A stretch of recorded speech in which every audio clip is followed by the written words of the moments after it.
guys, my name is Taj from the Wingineers, and here's how we design our product. So we were put into the biomedical group for our project, so we wanted to do something that could help the medical community. So a big issue that we all came up with was the overcrowding in hospitals. So what we thought was we wanted to find a way to get people out of hospitals quicker so we can create more space in them. So we took something simple like taking someone's temperature, and we decided to try inputting that data into a Raspberry Pi and trying to send that signal to a server at the hospital so that the hospital could receive that data from the patient. So what we did was we considered a patient going home, say right after a surgery, going home from the hospital, and what they would do is they would take this Raspberry Pi and it would be connected with a temperature sensor, and they put that temperature sensor into their mouth. And what that would do is that would get their temperature put onto the Raspberry Pi, and then the Raspberry Pi could send that to the hospital server right from the person's bed. And it can always, if we give it one function, it can continually repeat it, and it's a really small product, so this can enable people to carry it in their purses, in their bags, wherever they are, so they can take their temperature at any time the doctor wants by just holding this device. So now we chose temperature because it's one of the biggest things patients have to deal with after surgery. You always have a higher body temperature because of dealing with infections and dealing with the side effects of surgeries.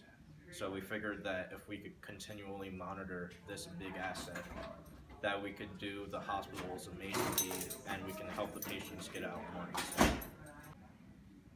So in the future, along with this product taking a person's temperature, we hope to have it take the person's blood pressure to see how much oxygen is in their blood, to take EKG measures, and things like this, so we can continually send all the information the doctors need straight to them, and we can get the patients out of the hospital sooner. We hope that we can create a big effect with this, so that with our networking with the hospitals, they can give all these patients our product, and they can all go home earlier, and the hospitals can set up mass servers that can input all the patient's information. And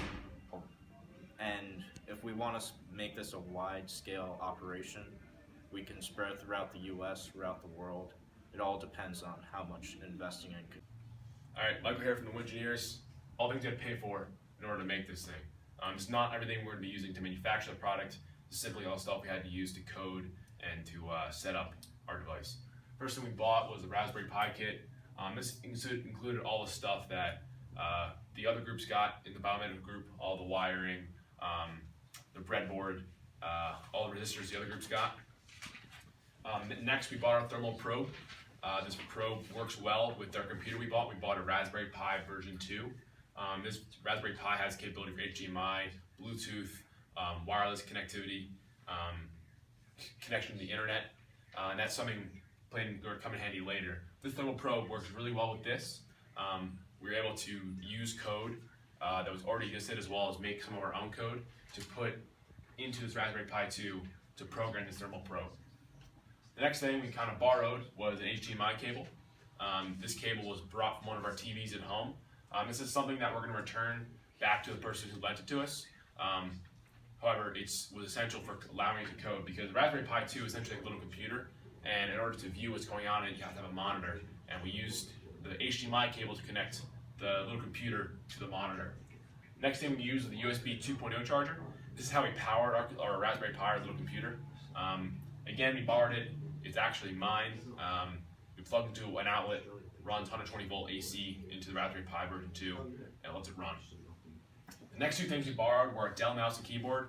We take these every time we want to code the Raspberry Pi from our computer in the classroom.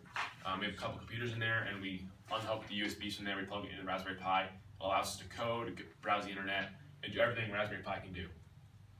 Next, we use 2 feet of ABS plastic. We have 2 3D printers in the school, and we used one of them to print out our case. What we borrowed were wire cutters. Wire cutters are very common in our school. We have a robotics club here, so we borrowed them from there. We use the wire cutters to strip some of the wires. That way we can solder them, and right now they're temporarily attached. However, we're going to do a permanent solder later. The last thing to borrow was a Spectrum monitor. This is something that actually we did with the video game club at our school. However, we borrowed it from them, so that way we could see what's going on our device, code it, and do other things as well, browse the internet, connect to Bluetooth, all that stuff. And the final thing that we used to make was a reused home thermometer. It's something we actually ended up destroying in the process of creating. However, we thought that we could maybe use it, take the circuit from it, and actually use that to connect to a Raspberry Pi and connect that to the hospital. However, after taking that part of the circuit, we actually ended up permanently destroying it in the process. But it was a very useful process because it allowed us to realize we had to buy the thermal probe, as well as realize that how to code this very efficiently and effectively, because we tried. All right, Mike Griffin from the Engineers. Here we're going to go over the cost to manufacture our product. It's significantly less because all the research and development we had to do and all of the actual stuff we need to make it is less than all the stuff we had to buy. This here, $35 Raspberry Pi version 2, something we borrowed in the prototype version. However, in the actual first version of it, it's going to probably cost us a good amount of money. That being said, when you buy one Raspberry Pi as opposed to buying, a couple thousand, the price is significantly going to go down. I looked up online; it costs them about $2 to make it, so they're making a very hefty margin. We probably negotiate a contract with people who make Raspberry Pi to get it significantly down. Copper wires, we need 6 of them in our prototype. We bought them as part of our kit. We're approximating this cost to be $5. However, it could be much less than that, could be much more than that. We think that $5 is a safe estimate, and it could in fact be much lower, especially with vertical integration, especially mass production. Thermal probe, $7, something we had to buy and ship from China. Mass produce them, we can significantly reduce that cost. And the final thing is 2 feet of ABS plastic. ABS plastic and 3D printing in general is very inefficient. It's great for prototyping, it's great for doing stuff immediately, however it's not great for making many different versions of things.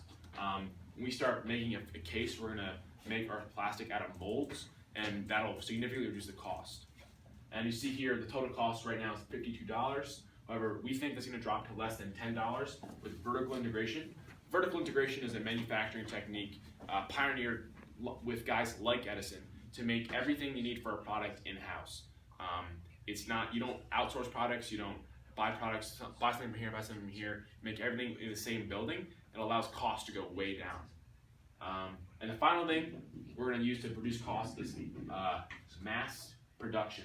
So when we start buying or we start making Raspberry Pis here in America, the cost is going to go significantly down. To do that, and we estimate it'll go less than $5, considering they make it now currently in China for approximately $2. And with this new price of $10, we're looking to sell the hospital for $15. And even at the price tag of $52, we're looking to sell the hospital for $15 in order to saturate the market and get as much usage as possible.